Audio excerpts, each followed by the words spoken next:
Jan Price talks to the movers and shakers in the film business. The Jan Price Show, all about movies. You're listening to the Jan Price Show, and today my guests are producer-actor Gene Pope and actress Roxi Pope, and we're going to be talking about their new film, King of Knives. Welcome to the show, Roxi and Gene. Thank you so much for having us. You're welcome. You're welcome. This is a fun movie. It really is. It's a fun movie, and I know that, this is a family affair, obviously. You play father and daughter in the movie, your father and daughter in real life. What was that like working together, or had you worked together before? Either one of you can answer it. Roxi, you start, and then Roxi, I have to remember. Yeah, we're both like, it's terrible. No, go ahead, Dad. No, it actually was an easy thing to do because we had done some short films before. We had both taken simultaneous 2-year conservatory acting courses back a few years ago, and so we were very comfortable with the notion of, being able to, and, plus we're kind of silly when we're together anyway, so, and irreverent and et cetera. And so, when I was thinking of this movie, I immediately, when I was talking with Lindsay Joy, our screenwriter, she was, we were both pointing towards Roxi as the perfect foil for this family, because every family always has a foil, and they have maybe a good child and stuff like that. And we wanted to sort of get into that dynamic and have Roxi as the disruptor, and that's how we kind of scripted it. And then once we got on set, it was like we were used to it at that point, and so it really wasn't any kind of a blockage or anything. We just kind of assumed our characters like we should, and straight, full speed ahead. Perfect. Yeah, perfect. Roxi, what was it like for you? Was it different or different? Was it unusual to work with your dad in this film? Well, or did you have a shorthand? It was really easy. I think it's also because, like my dad said, like we'd worked together before, so we got that awkwardness out of our system. Whatever that would have been there is already gone. So then when we got to the set, we could perform more easily and more professionally. And it also, I consider my dad one of my best friends, so it's great to be able to work with my dad and to be able to have a supportive parent who, cares about my performance and wanting to watch me succeed. And if we could succeed together, it became a really wonderful, incredible experience that I think is not able to be had most often with other people. So I feel really lucky. It was a really wonderful experience. It comes through that you are close in the film, and obviously your characters are in the film also, but there obviously is a genuineness because you are father and daughter that definitely comes through, but the fact that you're close, because that doesn't necessarily always happen. Gene, just so our listeners know what this movie King of Knives is all about, why don't you give us the synopsis? Well, I can definitely tell you what it isn't, and it's not a slasher film, just because of the title. Good. The name King of Knives basically came from Lindsay Joy, who basically the script showed up. We were going through iterations of the script, and we just had a rough title for it. And then all of a sudden it showed up one day and it said King of Knives. And I went, now what is that? Oh, I see what that means. And I went, oh, this is brilliant. And so what it was based on was there's a tarot card sequence in the movie. And of course, one of the tarot cards is King of Swords. Right. So what Lindsay was doing was riffing off the tarot card idea and basically changed it to King of Knives. And the point of it, which I think is wonderful, is that this character, Frank, is having his midlife crisis, and the point of the film is that whether you're going through a quarter-life crisis or a midlife crisis, or it's all happening in the family at once, basically, in Frank's case, you start to play with knives a little bit. Things that you normally would shy away from. Maybe you don't shy away from because you're trying to prove something to the world or yourself or your who knows what. And the problem is, the harder you play with knives, the more likely, you might get hurt. And so Frank was basically knighted as the King of Knives, and that's how it stuck. And that's what it really is all about. The movie takes place over 3 days. And basically within 3 days, this New York family, basically, a privileged family, and basically it shows how Frank is kind of peaking in his midlife crisis, and things are starting to happen to him, and things are starting to fall. And the family is because of something that they're approaching, which is an anniversary of a kind of a tragedy in their family. They are kind of all going off in different spirals and directions of their own making. And each one is different. And yet at the end of the 3 days, there's quite a bit of humor in the film, because it isn't just a serious drama. It's like boo hoo hoo and all that. I mean, some people do shed a tear for sure, and that's the point. But basically, it's kind of funny watching this family kind of descend into its own form of chaos. And then at the end of the 3 days, I think that they come to realize that there's more going on alike with themselves than they know. Definitely. There definitely is. So you are the producer of this, Jean, as well as the star, but you also, the story was something that you worked with Lindsay Joy. So did you come up with the concept and then Lindsay write the screenplay? How did that collaboration work? Well, it's like a lot of collaborations, and when I've heard so many stories of people that have collaborated like us, where it's kind of like one approached the other, or one has been watching the work of the other. And I had worked with Lindsay in the past. She's a very good actress as well, but she's a prolific playwright and has won numerous awards. And so it was kind of like, as I was mulling over the idea of trying to do this film, I said, well, let me approach Lindsay and see what she thinks about this, because boy, I love the way that she kicks the chairs out from under the audience and the way that she handles dialogue. And so it was with that idea that I went to her and I said, hey, any chance you want to make this your first feature-length script? And she thought about it and she went, yeah. And that's what kind of started it. And we basically spent many, many, many nights closing out restaurants, literally brainstorming about this. And what excited her, I mean, for me, it was definitely trying to explore some things that I had gone on in my life earlier. And I watched other people my age going through the similar things. And I thought it would be a very relevant story. And at the same time, as Lindsay said to me in our first meeting, she says, yeah, but I want to do this because I want to learn more about my dad, because he went through stuff like this, and I want to explore that. And that's basically where the premise started. It's interesting because you're right. The way this film is done, it's at its many levels, but it's fun. It's sort of interesting to watch your character Frank sort of disintegrate, and spiral during these 3 days. But as you're right, the whole family is going through this together in their own separate ways, and all come out of it completely different and learning a whole lot from it. Roxi, for you, what was it like for you to play this character? Because she's the instigator for sure in this family, and seems to be the only one that has, in a way, her transformation is a little less because she's more stable than the rest. It's almost like she's the eyes watching this unfold in a way, even though she has things going on for herself. It's not to the extent of her sister and her mother and her father. So how was that for you to sort of be? To me, it looks like it's for me when I watched it. You were the eyes observing it all. I love that.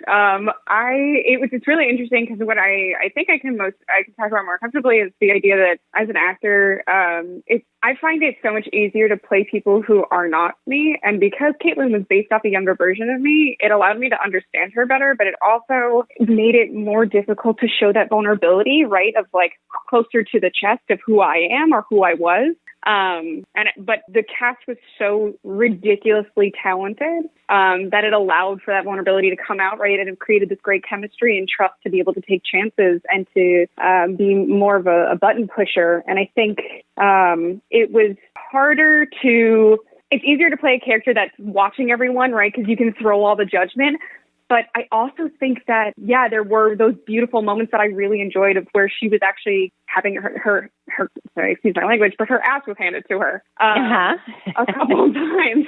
So, I don't think it is really interesting to play a character that's kind of like ahead of the curve, to be like, we're not dealing with things in our life that we need to be dealing with. We're not dealing with this anniversary that's coming up and we need to. And I hope that there was enough change in Kaitlin to be like, maybe I should also change my ways. Like, I hope it's not like her at the end of the day being like, well, I can continue living by getting, really drunk and doing a bunch of drugs for the rest of my life. Like, because she's that hypocrite in a way, right? Where she's like, oh yeah, I absolutely understand what's going on. And I'm truthful. I'm speaking my truth. I'm expressing myself, when in fact she's not. She's doing the complete opposite. She's running away. And I hope, I think it is interesting to watch everyone else explode around her and be like, oh, okay, yeah, cool. So we are all like awesome. I think I think that is interesting. I'd never thought of it like that. Like, she wasn't actually the one that exploded, or her life turned around as drastically as everybody else's. No, but it does change. I mean, it is. There's like, it does. Because that's what the movies should be about, change. Right? Have characters who grow and change. Not all of the time, though, because sometimes some movies, they don't want that to happen. It's like the character stays the same. Okay, there's a number of things I want to ask, but before I go too far, Mel Harris, the wonderful Mel Harris, plays your wife, Jean. She's just, everybody who's ever watched 30-something remembers Mel Harris, and she's been, she's always been a wonderful actress. How did you attract her to this project to play your wife? Well, it's a great question and a great story, because in the end, I was extremely flattered that she wanted to be in this movie, and it was a pleasure. I say right up front, it was an unbelievable pleasure working with her, and she's a consummate pro. And extremely talented, and is at the same time, though, is great to work with on set. Everybody was great to work with. But what happened was we put a wide net out for somebody that I was kind of thinking of someone who has, let's say, aged gracefully or not, or whatever, who is someone who is sort of, an icon back a number of years, but at the same time has now lived a full life, but still has that richness of the character that they had back when. That never really leaves you. And to me, it only grows. And that's basically, and that was exactly what happened, is that, so we spread a wide net out through the agents and all through the casting director. And darned if when it came to casting, and we had like 2 weeks of 8 hours a day for initial casting alone. That does not even include callbacks. So I was there every day, but I was just sitting in the background, watching, observing. And darned if the first day we were casting Kathy, the first slot, Mel was there. And she walked in, and her first words were, she turned around and she said, "This is a great script." Cool. and so obviously it boiled down to just a few people, and it came time for callbacks, and guess who was there for the first slot? Mel. And then she walked in the door, and at that point, nobody was, it was given that I would not announce that I was playing Frank until callbacks. So she walks in, I stood up and said, "Hello, Mel, I'm Gene Pope, and I'm going to be playing Frank with you today." And she goes, "Oh, I know who you are." Meaning, you better believe she did her research before, otherwise she would not have come into this project at all. And she did. And then we had it was just incredible, doing, because we were improvising at the same time we were doing the written part of the scene, because it's that kind of a scene. And that's how it started. And then we had several candidates, and John Delgado, the director, and I agreed that it's like, Mel is the one to do this. It makes perfect sense. Because, when you're putting together a family also, it's like everything has to be balanced. It has to be plausible, or even sometimes counter plausible, but it has to be something that works as a unit. And so before we could confirm Mel, we had to also see, so who are going to be the kids here? And how does that fit with the other supporting parts, the characters of their life? And then it just all fell together, and it was like, Mel's it. Well, you have some wonderful on-screen chemistry with her. You really do. And especially, I don't want to give anything away to the audience, to be honest with you, because there's some wonderful little poignant, towards the end, a very poignant scene with the both of you, and well done, very well done. And Emily Bennett plays your other daughter. Roxi, and you are, most of your scenes seem to be with, they were with your dad also, but with Emily Bennett. So tell us a little bit about her and working with her, Roxi. Oh my God, I love her. I'll start at the audition process. That was so wonderful of an experience, right? It was the first time as an actor that I walked in the room, right? You're so nervous. You want to get the part. I also have my dad in the room, and I want to look good for him. And you're just nervous, and it was the first time you ever feel like someone's rooting for you in the room. Because you just. So it wasn't automatic. Excuse me a minute. I'm going to interrupt you for a second before you go. So it wasn't automatic that you were going to get this part right away. You had to audition and go through the whole process also? Oh, yeah. I actually had to audition more than anybody else in the cast. Oh, my goodness. Okay. All right. I just assumed because your dad was your dad and you just got the part, although you're a very good actress. I mean, you got it because you had to go through the You're welcome.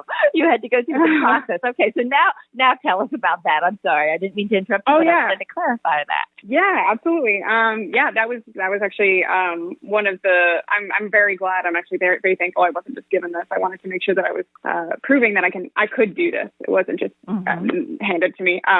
John actually didn't like me at first, and completely understandable. I look like the girl next door. I have doe eyes, big brown eyes that don't look like the smart-witted button pushers of Kaitlin. So of course it was going to take a little bit more effort to show that I could do this. And thanks to John for taking a chance on me, I got to do it. John Delgado, the director. John Delgado. Right. So we let everybody know John Delgado is the director. Go on. And so when I was in the audition process, in the audition room, we got the call back, and Emily Bennett was the only person who came in to read for Sadie that not only just nailed the audition, I mean, just lit up the room, just understood every moment. But at the end of the reading of the scene, they actually asked us to take a photo together as a way to see if we would look alike, right? As my dad was talking about earlier, a family has to kind of look alike enough, has to be sellable. And she was the only one who actually put her arm around me and was like, "Come here, sister." And when you're so nervous in the room and somebody reaches out and does that, not only is it just a kind gesture, but it was such a sister thing to do that was the moment that I knew she was going to get the role. And then getting to play with her on set and in rehearsal, because we were also very lucky in our process and in our scheduling of the film that we were allowed 2 weeks of rehearsal time with cast members before we actually started shooting. And Emily knows her stuff, and she is also probably one of the most passionate people I've ever met about filmmaking and the whole process in general. So getting to hear her talk about hearing her dissect Sadie's character was so fascinating and wonderful to hear. And then getting to play with her and to perform with her was just another gift in itself. There's just so much chemistry. She just brings so much to the table. Yeah. Well, the chemistry between the two and the way you play together was very sisterly. Very real. Very real. It put a big smile on my face to see some of the dailies and the scenes of them. And of course, some of the scenes were I was sort of out of commission in the scenes, shall we say, but they were going at it behind me.